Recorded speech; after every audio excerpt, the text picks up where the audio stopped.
esta noche quiero hacer una presentación en la continuidad del tema sobre los 144,000. Quiero hablarles en cuanto a las puertas de perla del libro de Apocalipsis. Sin embargo, antes de que estudiemos este tema, quiero pedirles que junto conmigo inclinen sus rostros y vamos a orar. Nuestro Padre, gracias por el maravilloso día que nos has concedido. Gracias por tu protección. Gracias por la seguridad de tu presencia. Y gracias porque tú has prometido que a donde se reúnen 2 o 3 en tu nombre, tú estás allí en medio de ellos. Somos más que 2 o 3 aquí esta noche. Y por eso sabemos que tú nos bendecirás. Te pido, Señor, que nos des mentes claras y nos des corazones tiernos para escuchar tu voz y obedecer tu palabra. Te damos gracias, Señor, por escuchar nuestra oración. En el nombre de Jesús. Amén. Quiero invitarles a abrir sus Biblias juntamente conmigo al libro de Apocalipsis, el capítulo 7. Apocalipsis, el capítulo 7. Y quiero empezar leyendo en el versículo 4. Y voy a leer hasta el versículo 8. Apocalipsis 7 y el versículo 4 hasta el versículo 8 dice lo siguiente. Y oí el número de los señalados. 144,000 señalados de todas las tribus de los hijos de Israel. De la tribu de Judá, 12,000 señalados. De la tribu de Rubén, 12,000 señalados. De la tribu de Gad, 12,000 señalados. De la tribu de Aser, 12,000 señalados. De la tribu de Neftalí, 12,000 señalados. De la tribu de Manasés, 12,000 señalados. De la tribu de Simeón, 12,000 señalados. De la tribu de Leví, 12,000 señalados. De la tribu de Isaacar, 12,000 señalados. De la tribu de Zabulón, 12,000 señalados. De la tribu de José, 12,000 señalados. De la tribu de Benjamín, 12,000 señalados. Tenemos aquí una lista de los hijos de Jacob. Y ustedes dicen inmediatamente, no todos los que están aquí fueron hijos de Jacob. Por ejemplo, Manasés no fue hijo de Jacob, fue hijo de José. Y no todos los hijos de Jacob están presentes en esta lista, porque falta uno del cual hablaremos Dios mediante mañana en la mañana, que es el hijo que se llama Dan. Y mañana vamos a estudiar por qué razón no aparece en la lista Dan. Pero yo quiero que ustedes noten que en Génesis 49 Jacob adoptó a Efraín y a Manasés. Así que se pueden contar Efraín y Manasés como hijos de Jacob, adoptados por él, aunque eran hijos de José. Ahora quiero que vayamos a Apocalipsis, el capítulo 21, y quiero empezar leyendo en el versículo 10. Apocalipsis, el capítulo 21 y el versículo 10. Acabamos de leer los nombres de los 12 hijos de Jacob, que constituyen el grupo que se conoce como los 144,000. 12,000 de cada una de las tribus que llevan el nombre de los hijos de Jacob.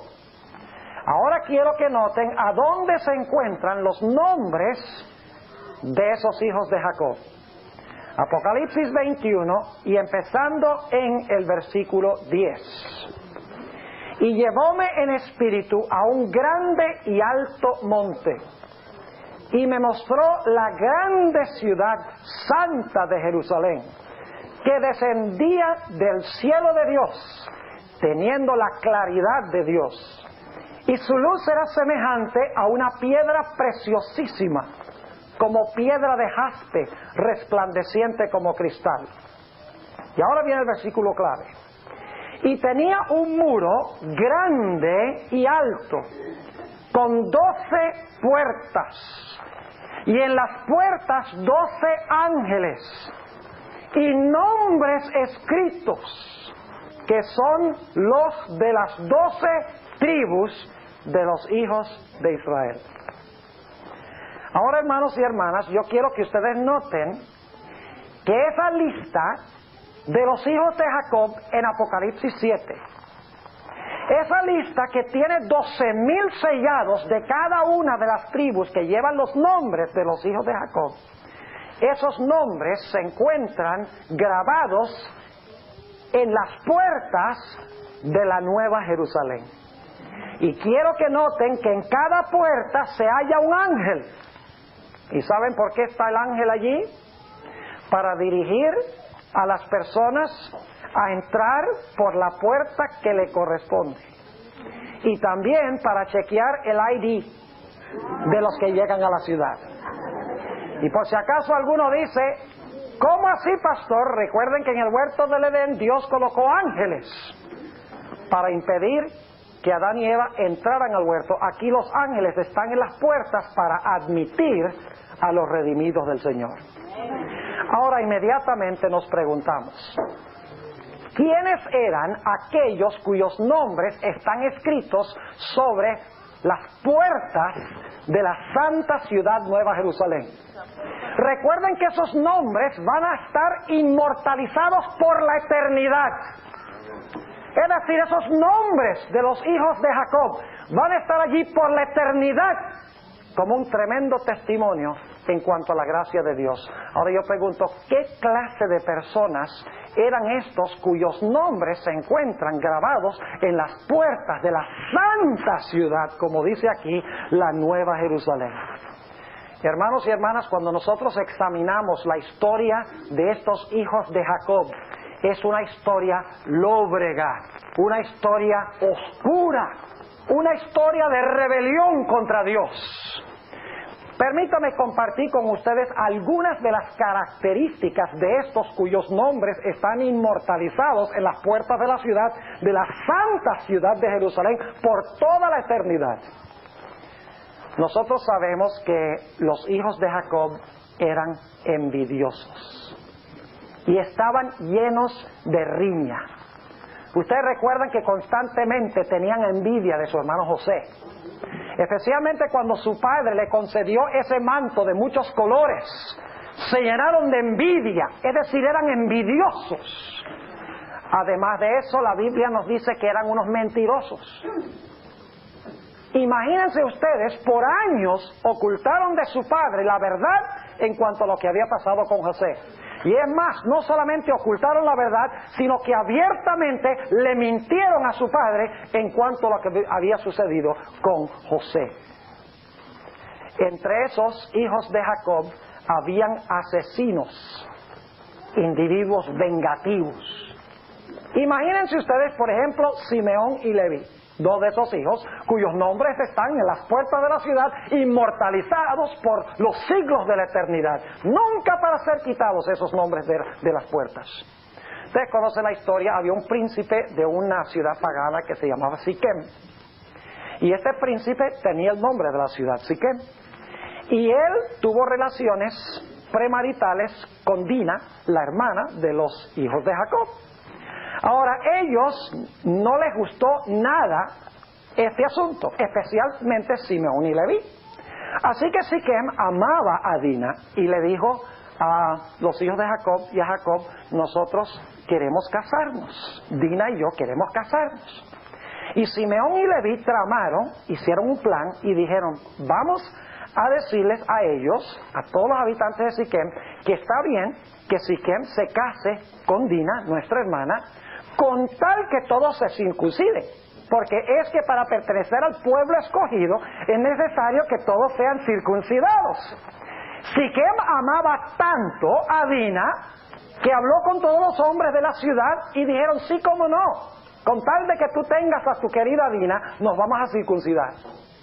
Y dice la Biblia que después que se circuncidaron todos los hombres de la ciudad de Siquem, en el tercer día, cuando el dolor era más grande, usted sabe, la circuncisión es una cirugía bien dolorosa, especialmente cuando uno es adulto.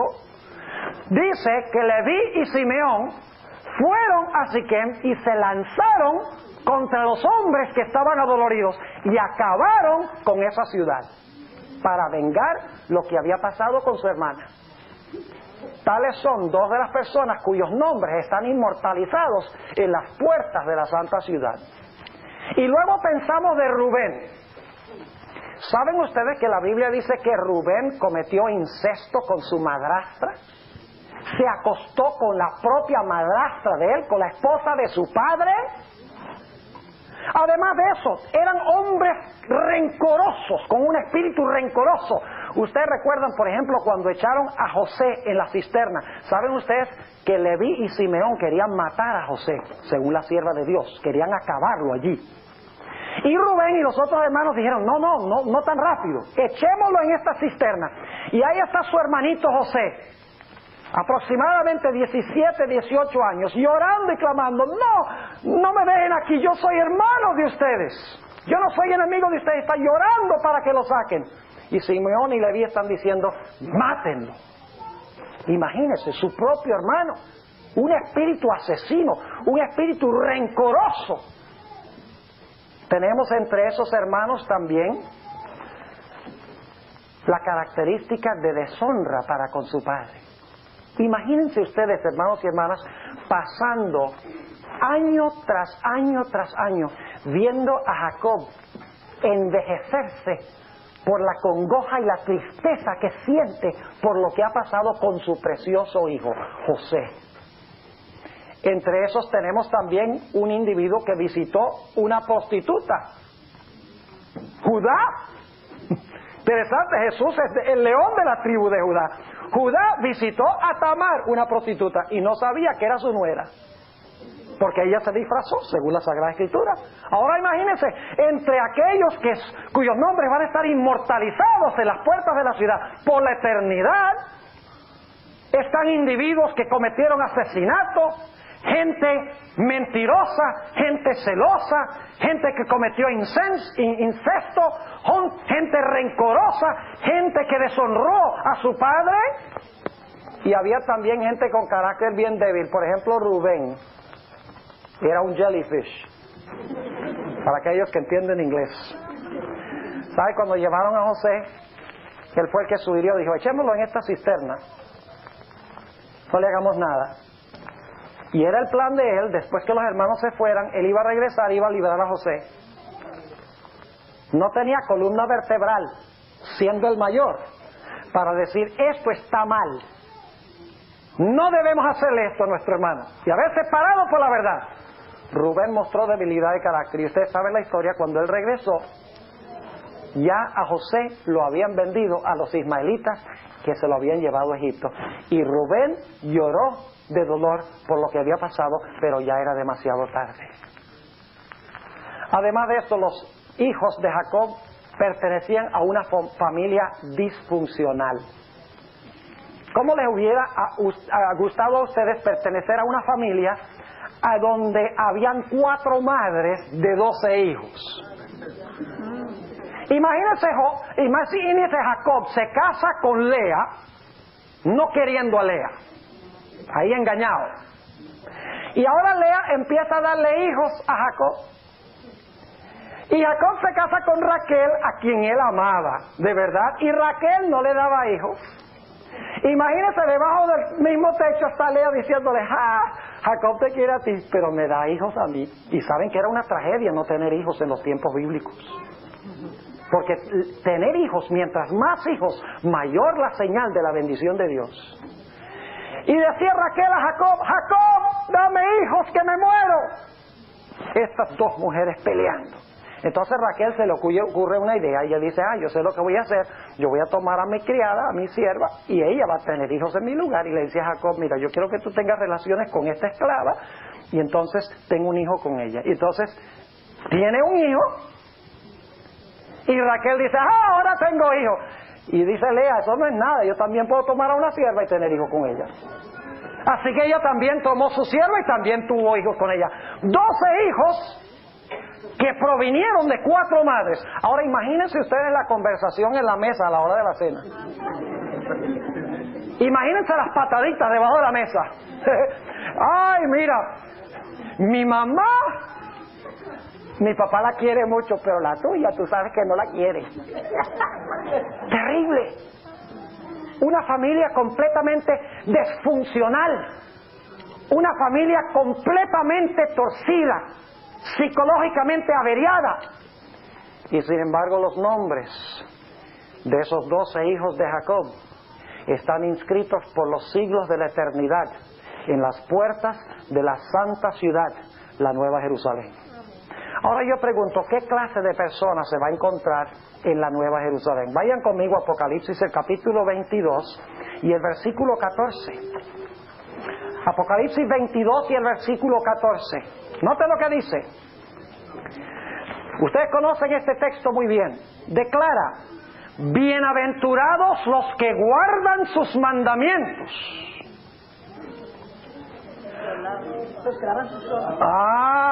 Eso vamos a venir más tarde. Yo estoy leyendo de la versión del 60, ¿ok? Aguántense, a eso vamos a ir más tarde. Bienaventurados los que guardan sus mandamientos, para que su potencia sea en el árbol de la vida y que entren por las puertas en la ciudad. Pregunta: ¿en la Nueva Jerusalén habrá pura gente que guarda los mandamientos de Dios? Entonces, ¿qué están haciendo los nombres de los hijos de Jacob en las puertas?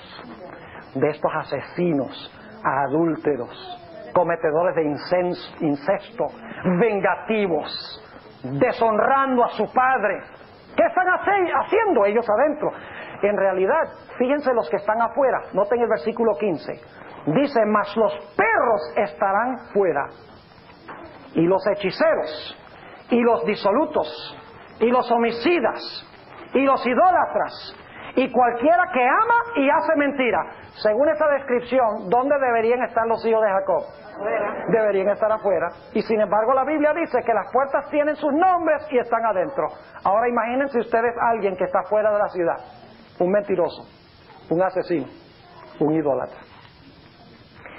Y el Señor lo ha dejado fuera de la ciudad. Y ese impío dice: pero Dios, ¿cómo es que tú los tienes aquí afuera y tienes el nombre de Simeón ahí en la puerta? ¿Acaso Simeón no fue asesino? Aquí estamos nosotros los asesinos afuera, pero ¿cómo tú pones el nombre de Simeón, el asesino, en la puerta?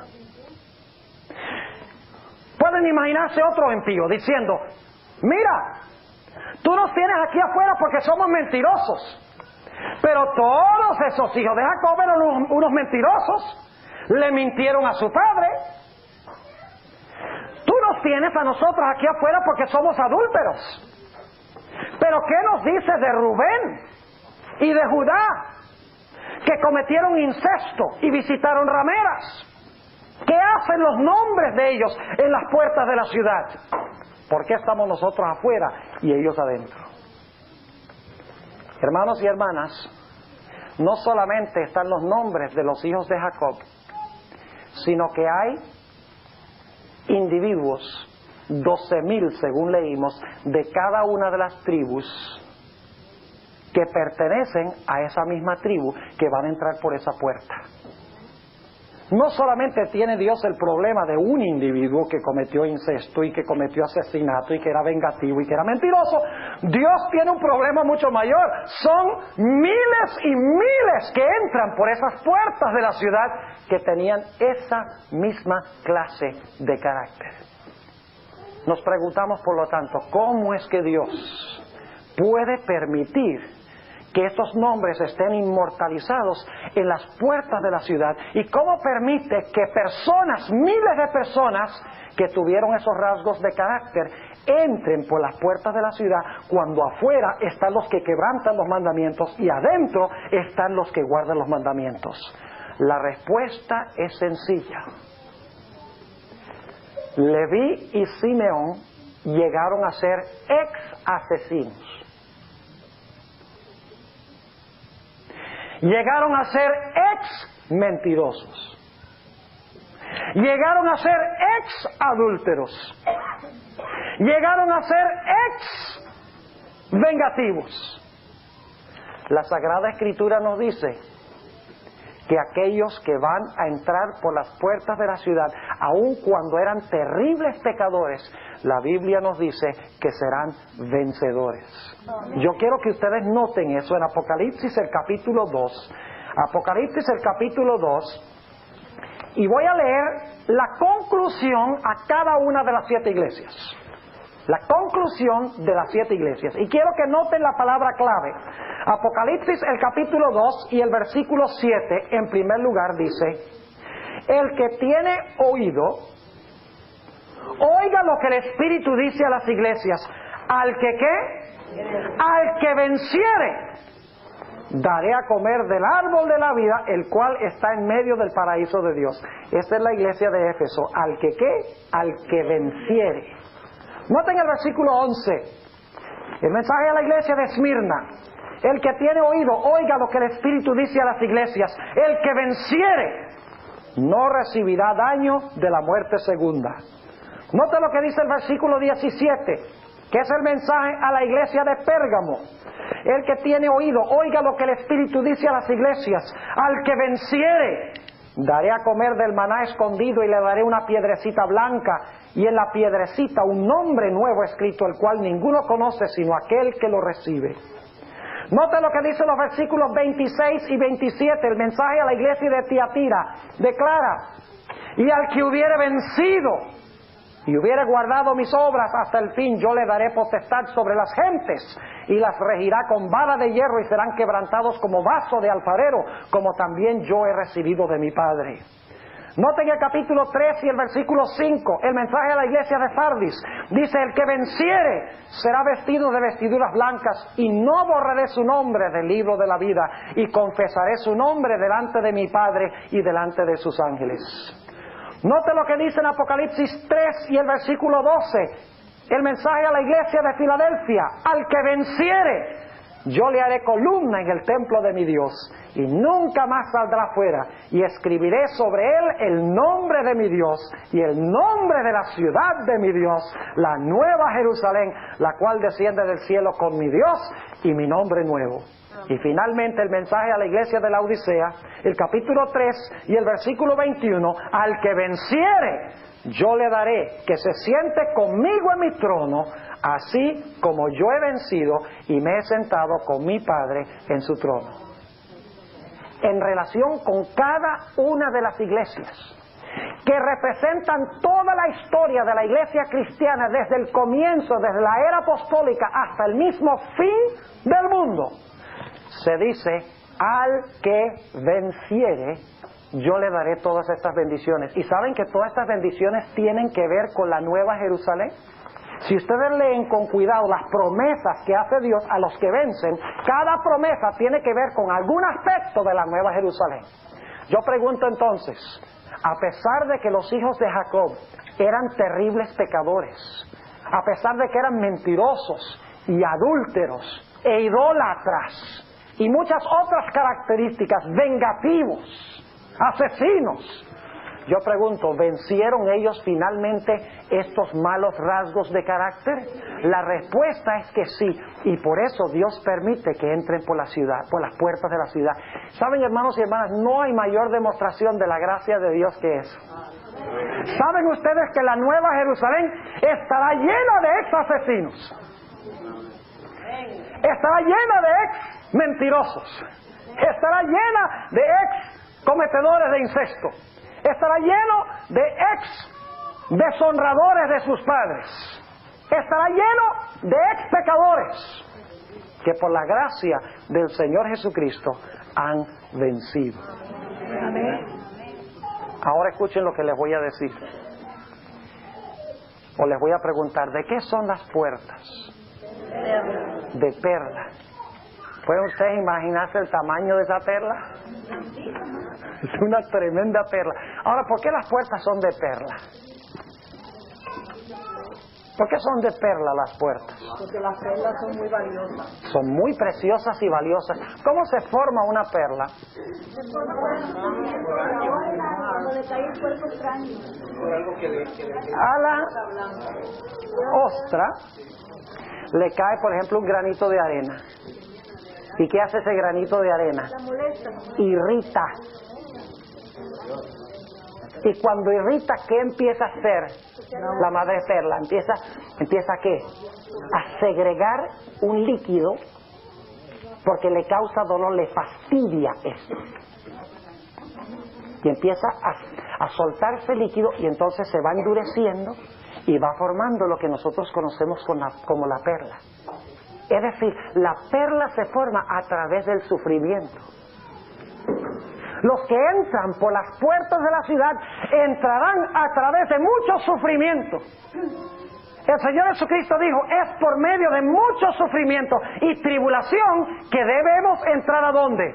Que debemos entrar al reino de Dios. Ahora, yo quiero que ustedes noten que cada vez que se habla de la Nueva Jerusalén, no se habla de puerta, sino que se habla de puertas, plural. ¿Cuántas puertas son? Son 12 puertas. Dice, entrarán por las puertas en la ciudad. Ahora, si son 12 puertas, la pregunta es, ¿a cuál puerta va a entrar usted? ¿Y a cuál puerta voy a entrar yo? Si son 12 puertas, ¿será que vamos a entrar por la una y salimos? Y entramos por la otra y salimos. Entramos por la otra y salimos. ¿O será que cada uno vamos a entrar por una puerta? No cabe duda de que vamos a entrar por una puerta. Ahora, ¿quién decide por cuál puerta vamos a entrar? El ángel que está en la puerta. Ahora, ¿qué determina que el ángel me introduzca a mí por esa puerta? El hecho de que yo tuve esa clase de carácter y por la gracia de Jesús gané la victoria sobre esas debilidades de carácter. Ahora, ustedes han oído que los psicólogos dicen que hay 4 diferentes clases de personalidades. Con el perdón de los psicólogos hay 12. No hay 4, hay 12. Hay 12 personality profiles. Porque cada puerta de la ciudad representa un tipo de carácter. Ahora, no tenemos tiempo de hablar de cada uno de los hijos de Jacob. Cada uno tiene un carácter especial que es reflejado en alguna persona o en personas del mundo. Pero quiero que noten que siempre se habla es de puertas. Vamos a notar 2 otros ejemplos. Isaías 26 y el versículo 1 y 2. Isaías el capítulo 26 y el versículo 1 y el versículo 2. Noten nuevamente cómo se habla de puertas en plural. O sea, son 12 puertas y vamos a entrar por una de las puertas dependiendo de qué clase de carácter tengamos nosotros. Dice en el capítulo 26 de Isaías, el versículo 1, en aquel día cantarán este cantar en tierra de Judá. Fuerte ciudad tenemos. Salud o salvación puso Dios por muros y ante muro. Y luego note lo que dice. Abrid qué cosa. Abrid las puertas. Note en plural. Abrid las puertas. Y entrará la gente justa, guardadora de verdades. A eso vamos a volver en unos momentos. Lo que quiero que vean ahora es que son puertas. Y cada uno vamos a entrar por una puerta si tenemos los rasgos de carácter de ese hijo de Jacob y vencimos como venció ese hijo de Jacob. Dicho sea de paso, quiero preguntarles, ¿el carácter de los hijos de Jacob cambió tremendamente entre cuando le hicieron eso a José y cuando fueron a Egipto y encontraron a José como primer ministro? Lean ustedes la conclusión de la historia de José. Esos muchachos habían sido transformados en su vida. Cuando le sirvieron a José 5 veces más que a los otros hermanos, si hubiera sido al principio, ¿qué hubiera pasado? Le dieron 5 veces más, ¿y nosotros qué? Es el favorito. Pero si ustedes leen ahí en Génesis, dice que aunque le sirvieron 5 veces más, se alegraron y se gozaron juntamente con José. Habían sido cambiados. La gracia de Dios los había transformado. También encontramos en la historia que cuando fue necesario que se quedara un hijo de Jacob. ¿Ustedes recuerdan la experiencia en Egipto? ¿Saben ustedes quién se ofreció? Simeón. El primero, Simeón, luego fue Judá.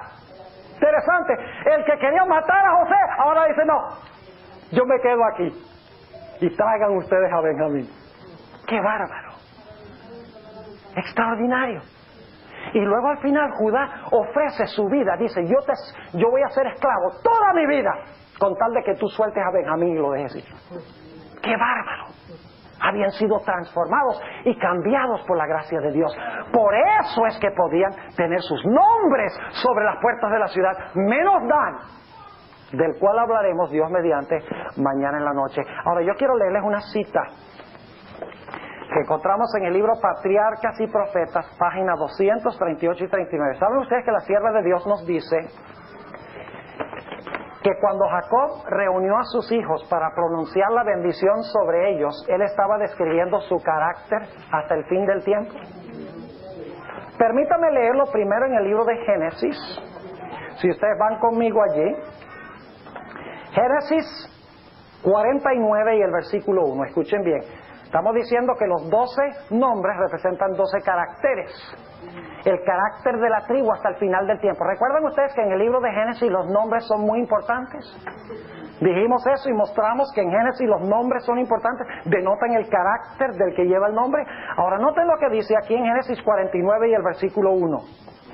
Llamó Jacob a sus hijos y dijo: juntaos y os declararé lo que os ha de acontecer, ¿cuándo? En los postreros días. No solo ahora, sino en los últimos días con los hijos de Jacob. Y obviamente no puede ser con ellos literalmente, porque ellos estaban muertos en los postreros días. Está hablando de su posteridad, los que reflejan su carácter. Ahora, noten lo que dice la sierva de Dios en Patriarcas y Profetas, páginas 238 y 39. Dice ella, hablando de cuando Jacob reunió a sus hijos: ahora, mientras sus hijos esperaban su última bendición, el espíritu de la inspiración se posó sobre él. ¿No creen ustedes que él nada más iba pensando, ¿qué le digo a este hijo? Y le salía así. No, estaba bajo la inspiración, según dice aquí. Sigue diciendo: el espíritu de la inspiración se posó sobre él y se presentó ante él en profética visión el futuro de sus descendientes. Uno después de otro mencionó los nombres de sus hijos, describió el carácter de cada uno y predijo brevemente la historia futura de sus tribus. Así que lo que hizo Jacob en Génesis fue preparar el ambiente para lo que encontramos en Apocalipsis. Estaba describiendo por qué razón los nombres de esos individuos se iban a encontrar en el futuro, en los postreros días, en las puertas de la ciudad, y estaba describiendo el carácter de esas personas. Es decir, los nombres de los 12 hijos de Jacob son un microcosmo del mundo entero, de todos los habitantes del mundo. Ahora, si usted quiere saber a cuál tribu pertenece, por cuál puerta va a entrar, claro que el ángel le va y lo va a escoltar, ¿no? Y el ángel va a decir, bueno, Pastor Bora, a usted le toca aquí entrar por esta puerta. Todavía estoy estudiando para ver cuál. Pero no es la de Dan, les puedo asegurar eso. Porque no estoy seguro, porque tengo rasgos de uno y tengo rasgos del otro, pero obviamente uno de los aspectos del carácter predomina sobre los demás. Por eso deberíamos estudiar el carácter de los hijos de Jacob y analizarnos a nosotros mismos para ver a cuál de las tribus pertenecemos nosotros. Ahora surge la pregunta: ¿cómo será la gente que entra a la santa ciudad? Ya hemos hablado un poquito sobre eso, pero hablemos un poquito más sobre ello. Nuevamente Apocalipsis 22 y el versículo 14, si ustedes van conmigo. Apocalipsis 22, 14. ¿Recuerdan que ahí hay una discrepancia en la traducción? Cuando dije, bienaventurados los que guardan sus mandamientos, algunos dicen, lavan sus vestiduras. Ahora, ¿cuál es la traducción correcta? ¿Bienaventurados los que guardan sus mandamientos o bienaventurados los que lavan sus vestiduras? Quiero decirles que nuestra Biblia que tenemos viene de manuscritos antiguos, no tenemos ningún original escrito por mano de los apóstoles. Tenemos copias de copias de copias. Y en el proceso de copiar, el texto fue cambiado, o de bienaventurados los que guardan sus mandamientos a bienaventurados los que lavan sus vestiduras, o viceversa.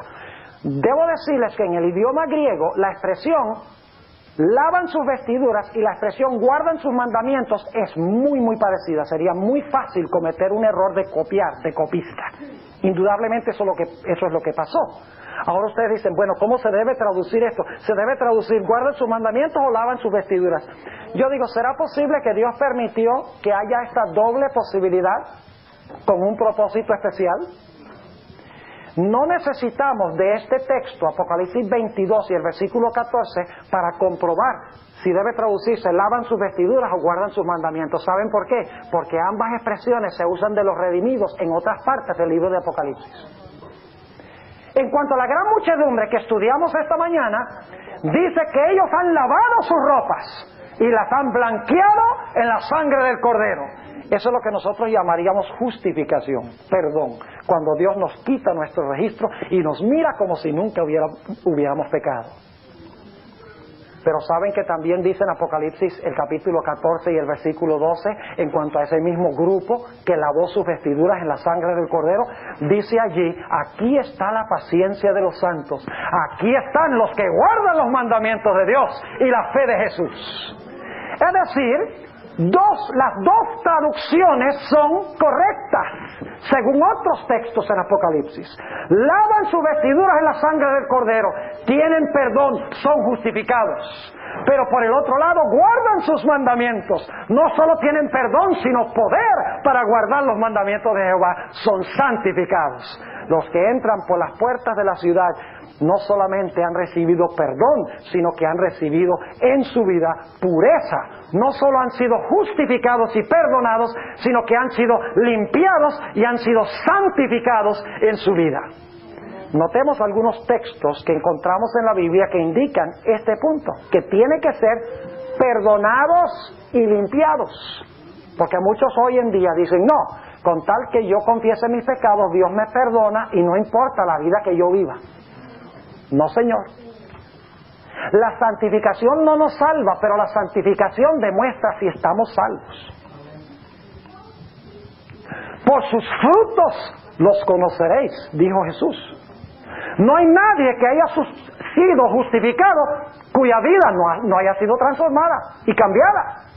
Ahora, noten lo que dice Apocalipsis el capítulo 12 y el versículo 11. Apocalipsis 12 y el versículo 11. ¿Cómo vencen los hijos de Dios? Dice allí, hablando de la victoria de los hijos de Dios sobre Satanás, y ellos le han vencido. ¿Cómo le han vencido? Dos cosas. Por la sangre del Cordero y por la palabra de su ¿qué? De su testimonio. Sangre del Cordero y la palabra de su ¿qué? De su testimonio. ¿Y saben ustedes cuál fue parte de su testimonio? Dicen, no han amado sus vidas hasta la muerte. No solo recibieron perdón, sino por amor a Jesús estuvieron dispuestos a dar un testimonio hasta el punto de entregar sus vidas por Jesús. Fueron justificados, pero también fueron ¿qué? Fueron también santificados. Ahora vamos otra vez a Isaías, el capítulo 26, para que ustedes vean los mismos dos elementos, justificación y santificación. Nadie entrará en la ciudad que nada más fue perdonado. Usted tiene que ser perdonado, limpiado y transformado. Note lo que dice en el libro de Isaías, el capítulo 26 y el versículo 1 al 3. Isaías 26 y el versículo 1 al 3. Dice, en aquel día cantarán este cantar en tierra de Judá. Fuerte ciudad tenemos. ¿Cuál es esa ciudad? La Nueva Jerusalén. Fuerte ciudad tenemos. Salvación puso Dios por muro y antemuro. Y ahora noten lo que dice el versículo 2. Abrid las puertas.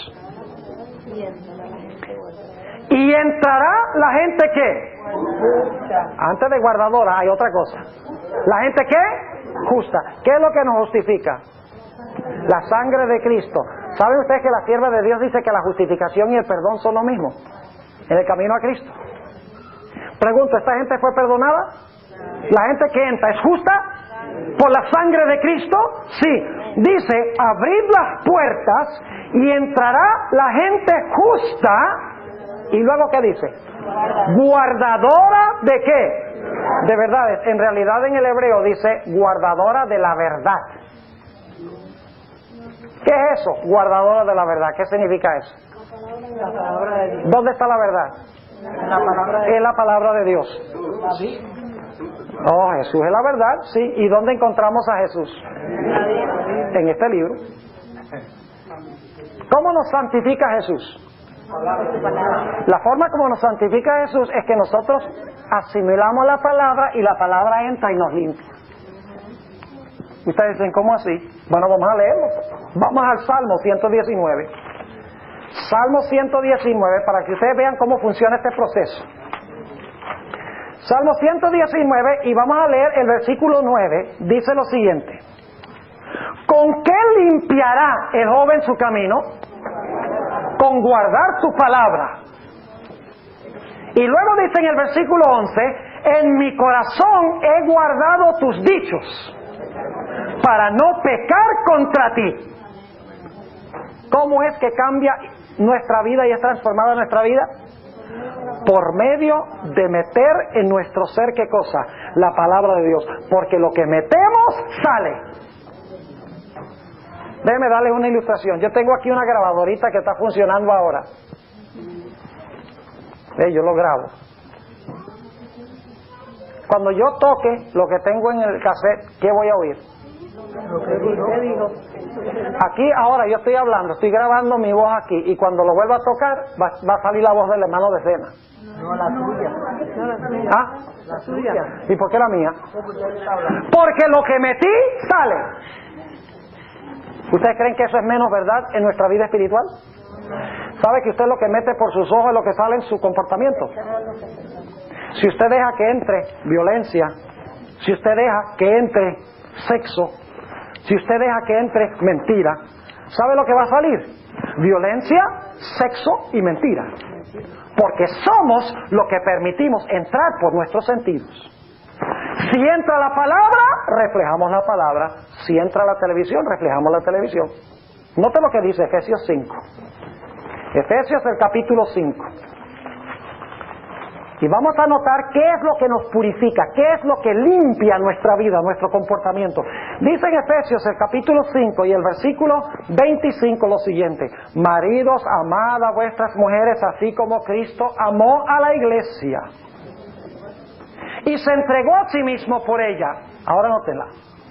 Para santificarla, limpiándola en el lavacro del agua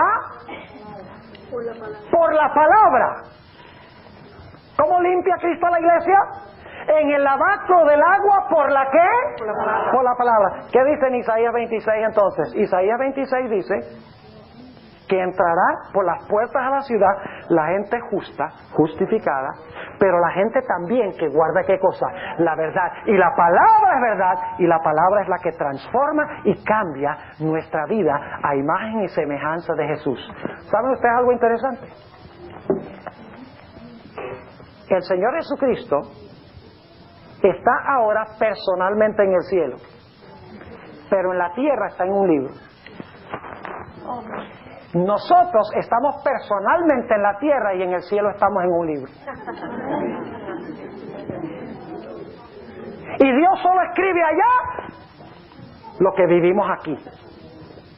Al igual que en la Biblia está escrito lo que Jesús fue aquí y lo que es allá.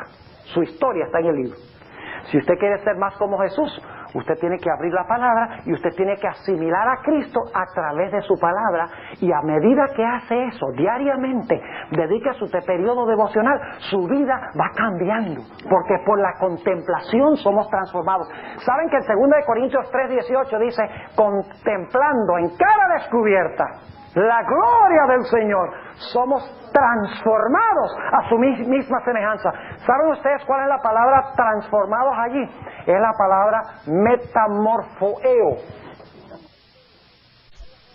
Enseñé varias veces cuando dirigí los conquistadores el honor de mariposas, la especialidad de mariposas. Y hay un milagro, hermanos y hermanas, que para mí es uno de los más grandes milagros de la naturaleza. Y es como un gusano, a quien todo el mundo le tiene miedo. Todo peludo ahí, dice que da fiebre si lo tocas. Esa es la tradición. Se arrastra, andan los árboles, ahí nadie lo quiere tocar. Y luego entonces ese gusano se mete dentro de un capullo, de una crisálida. Y en cuestión de unos días no sale un gusano sino una mariposa. Hermosa, linda, preciosa, que vuela.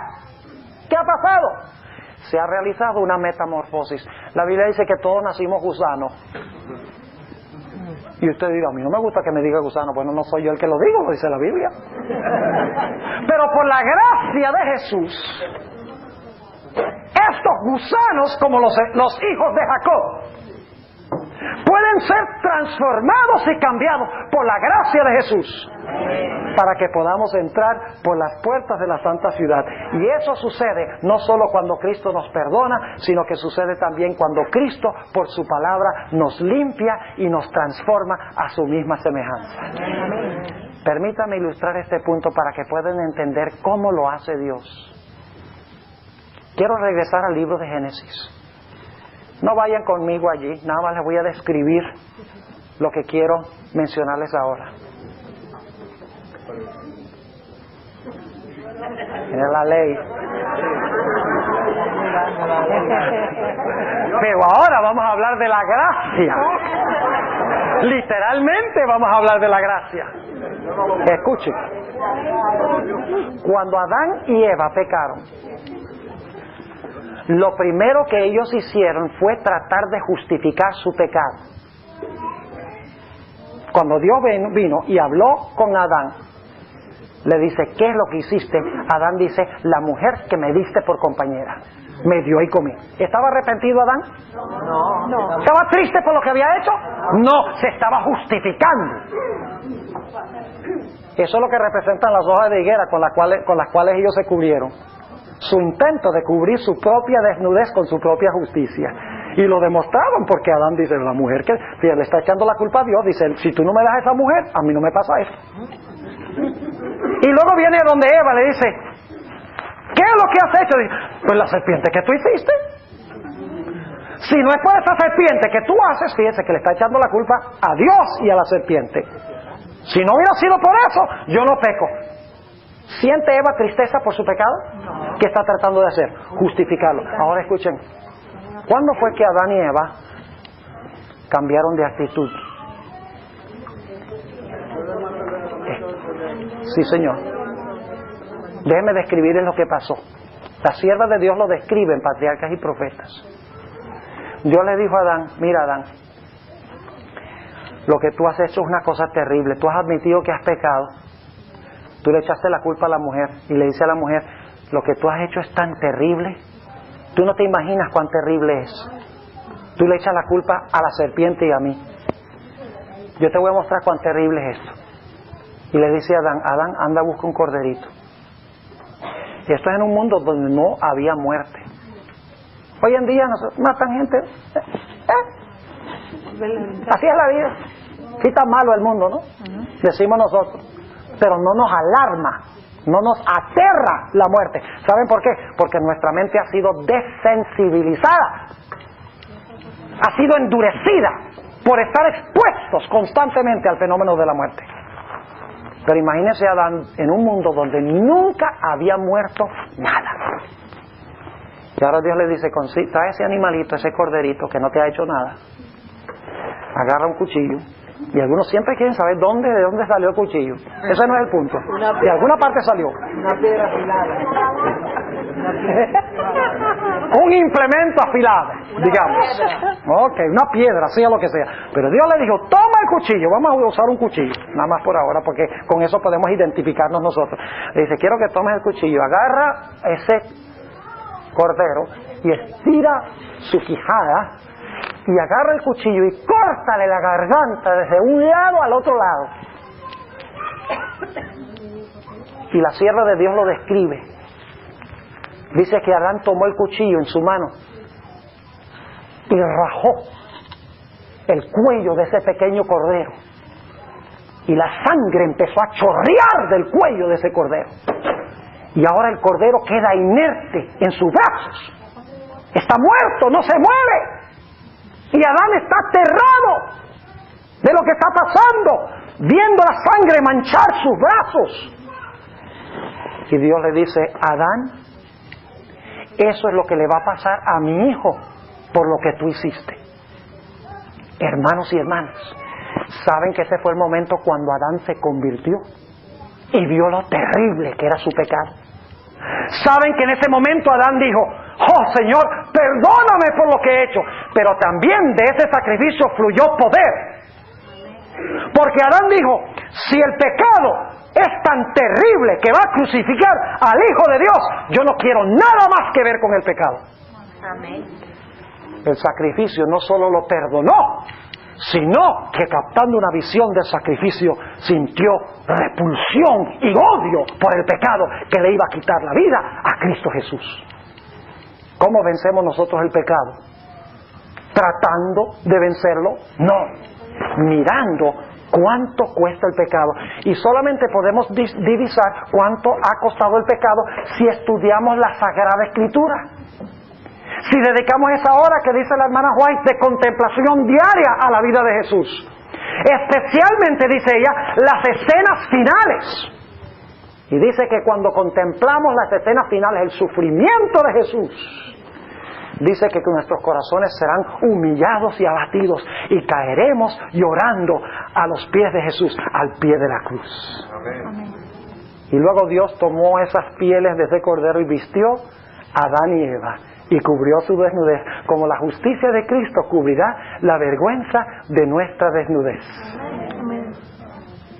Esa es la forma como Dios nos ha dado para solucionar el problema del pecado: justificación y también santificación. Ahora vayan conmigo al Salmo 15.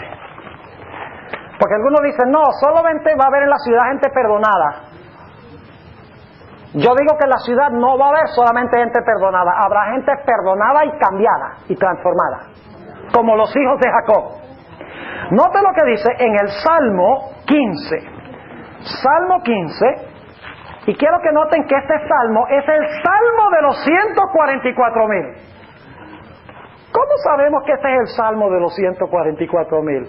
Vamos a ver cómo empieza. Jehová, ¿quién habitará en tu tabernáculo?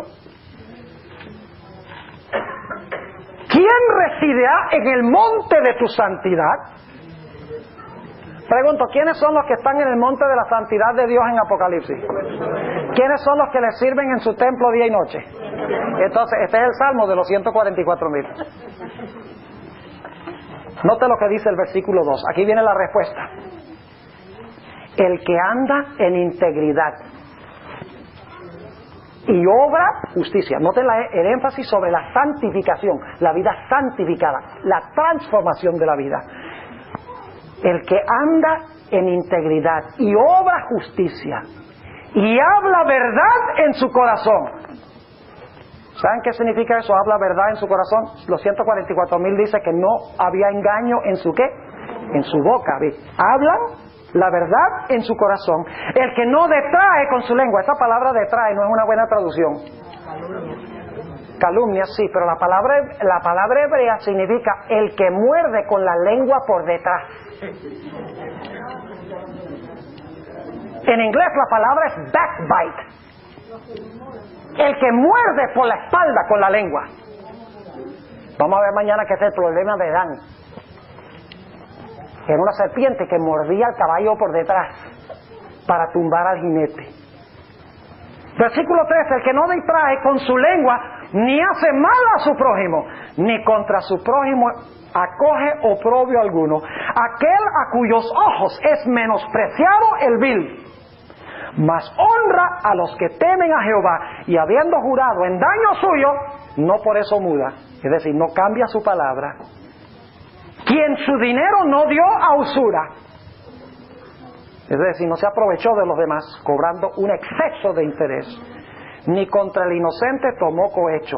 Y luego dice, el que hace estas cosas no resbalará para siempre.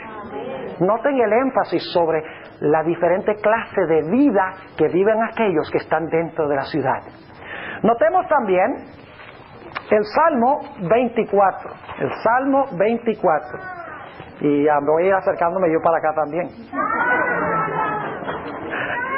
Noten el Salmo 24. Ya vamos a terminar. No vamos a estar mucho tiempo más. Salmo 24 es otro de esos salmos de los 144,000. Dice en el versículo 1: de Jehová es la tierra y su plenitud, el mundo y los que en él habitan, porque él la fundó sobre los mares y afirmóla sobre los ríos. Y luego note la pregunta: ¿quién subirá al monte de Jehová? ¿Y quién estará en el lugar de su santidad?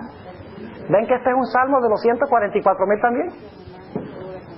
¿Le siguen al Cordero por donde quiera que va? ¿Ya Cristo entró a ese monte, a ese templo? ¿Ya entró cuando ascendió? Claro que sí. ¿Va a haber otros que van a ascender y van a entrar también? Sí. Ahora viene la respuesta, noten. El limpio de manos y puro de corazón. ¿Tiene eso que ver con el comportamiento, con la vida práctica? Claro que sí. El que no ha elevado su alma a la vanidad, ni jurado con engaño, él recibirá la bendición de Jehová y justicia del Dios de salud. Tal es la generación de los que le buscan, de los que buscan tu rostro, oh Dios de Jacob. Y luego, después de hablar del carácter de ellos, note lo que dice: alzado puertas vuestras cabezas. ¿Cuáles puertas? Las de la Nueva Jerusalén. ¿Quiénes son los que van a entrar? Ya leímos la descripción. Alzado puertas vuestras cabezas y alzaos vosotras puertas eternas, y entrará el Rey de Gloria. ¿Va a entrar solo ahí el Rey de Gloria cuando regrese al cielo? ¿Solito va a entrar? No, ¿hay otros que van a entrar por las puertas con él? Claro que sí. Alzado puertas vuestras cabezas y alzaos vosotras puertas eternas, y entrará el Rey de Gloria.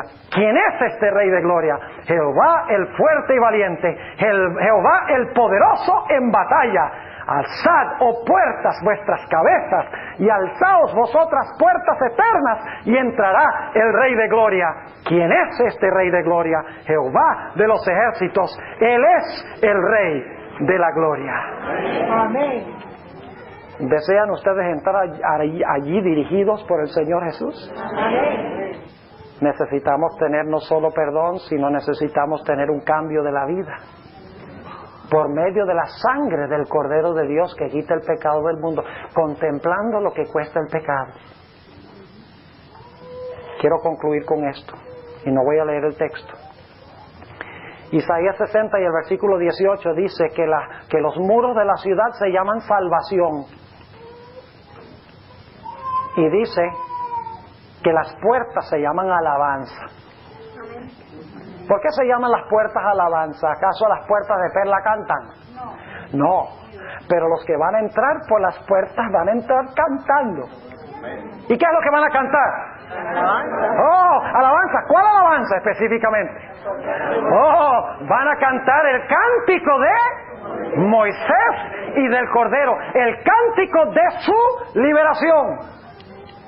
Y dice que solo los 144,000 pueden aprender ese cántico. No es que nosotros no lo podamos cantar, no es que la gente de todos los siglos van a entender la letra, pero no lo van a poder cantar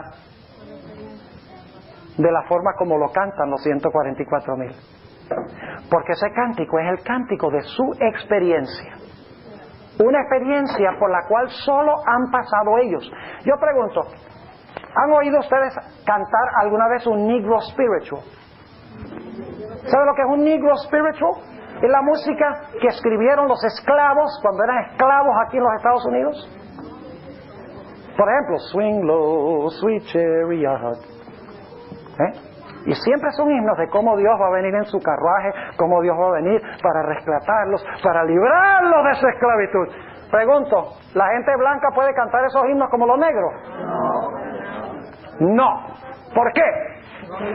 Porque no han pasado por la experiencia.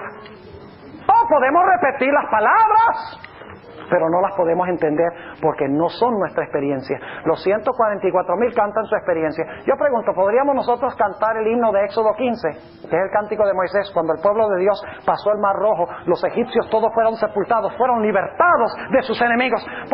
¿Entendemos nosotros la letra? ¿Podríamos, si alguien le pusiera música a la letra, podríamos cantarlo? Claro que sí. Pero yo pregunto, ¿podemos cantarlo como los israelitas en el otro lado del mar? Jamás. Porque el cántico que ellos cantaron es el canto de su experiencia. ¿Pueden ustedes imaginarse ahí a los israelitas cuando están cantando este himno? Algunos están masticando chicle. ¿Ah? ¿O creen que cantaron de verdad? ¿Cuántas veces nos pasa que estamos en la iglesia y se está cantando el himno y no estamos ni siquiera cantando? ¿Y saben qué más? Se canta el himno y a veces repetimos las palabras como un loro y no pensamos lo que estamos cantando. ¿Saben algo? Solo una persona que ha sido redimida puede cantar comprado con sangre por Cristo. Con gozo al cielo yo voy, librado por gracia infinita. Solo una persona que lo ha experimentado lo puede cantar de verdad. Los demás solo pueden repetir las palabras. Por eso se llaman las puertas alabanza. Y yo estoy haciendo ya mi cita para entrar por esas puertas alabando al Señor. Y yo espero que ustedes, a pesar de que somos terribles pecadores, tenemos defectos en nuestro carácter, que por el poder de Jesús no solamente recibamos perdón, sino que recibamos pureza y podamos entrar por las puertas dentro de esa ciudad. Mañana en la mañana, Dios mediante, estudiaremos en cuanto a la tribu que no está. El caso de la tribu ausente. ¿Por qué razón es que de las 12 tribus falta un hijo de Jacob? ¿Y por qué es que entre los apóstoles falta uno de los apóstoles? Porque el carácter de Dan y el carácter de Judas son muy parecidos. Y la iglesia remanente está llena de Danes y Judases. Así que no pierdan mañana en la mañana. Oremos. Padre, te damos gracias porque has estado con nosotros en nuestro estudio esta noche. Oh Señor, anhelamos que el Señor Jesús venga para que podamos, dirigidos por Jesús, entrar con alabanza por las puertas de tu santa ciudad. Podamos estar dentro de los muros de salvación y seguridad. Pero sabemos, Señor, que necesitamos que tú nos perdones y que limpies nuestra vida de todo mal. Y te pedimos, Señor, que tú lo hagas. Te rogamos, Señor, que nos prepares un lugar allí, una mansión. No porque queremos la mansión, sino porque queremos a Jesús, quien construye la mansión. Aunque no hubiera mansiones, aunque tuviéramos que dormir debajo de los árboles, valdría la pena estar en la ciudad con Jesús. Amén. Pedimos ese lugar con Él y te damos gracias, Señor, por escucharnos y por respondernos en el nombre de Jesús. Amén.